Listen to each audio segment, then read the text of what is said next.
Hello everyone, I'm Jeremy Geckner with the Front Row Movie Reviews, and this is your weekly box office report with stats from our friends over at boxofficemojo.com. As expected, at number one this week was Michael Bay's fifth installment in the Transformers live-action franchise, Transformers: The Last Knight. It brought in an estimated $45.3 million in its opening three-day weekend. Now, when you couple it together with the early opening of this week, it's actually a $69 million total US run so far for the Transformers franchise, which is about on par with what the industry was expecting, but it is by far the lowest Transformers opening in the US of all time. And I'm telling you right now, if it's not for the domestic market, this thing might be in some serious danger. But luckily, the film did add $196 million overseas, and when you add that to the $69 million, it brings it up to a healthy $265 million, which means it has made its production budget back, and now it should be able to try and recoup some of that marketing. Still, if the international box office doesn't continue to go well for this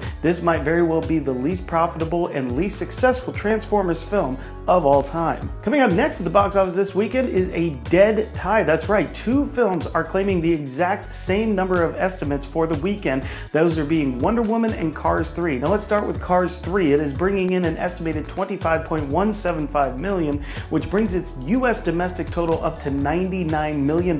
This thing is going to be yet another $100 million Pixar film.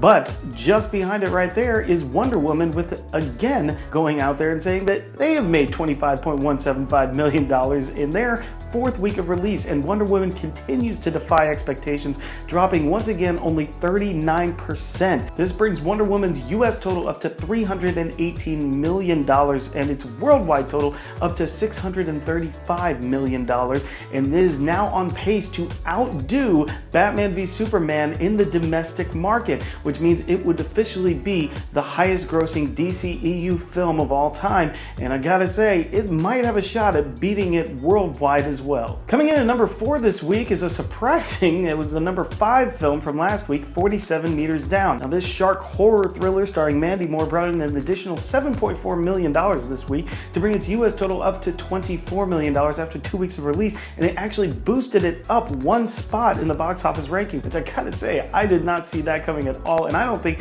any of the industry experts saw that coming either. And rounding out the top 5 this week is Lionsgate's Tupac Shakur biopic, All Eyes on Me. Now this controversial film brought in another $5.8 million, bringing its US domestic total up to $38 million, and that is way above what Lionsgate and most of the industry experts were expecting it to make. Let's see how much further this thing can go after only 2 weeks of release. I'm Jeremy Geckner. Head on over to thefrontrowmoviereviews.com. You can find all of our box office reports and all of the other videos that we've done, and of course all of our podcasts. We are releasing this week our full disclosure on Transformers: The Last Knight. We are joined once again by our good friend Mike Muller on that one, and this week we also welcome our good friend Seth Wheeler and Jim Leach from the Jim Leach Radio Show to talk on our Dishes show about That Thing You Do, the classic Tom Hanks 1950s band movie. So head on over to thefrontrowmoviereviews.com so you do not miss those episodes. I'm Jeremy Geckner, and as always, we will see you in the front row.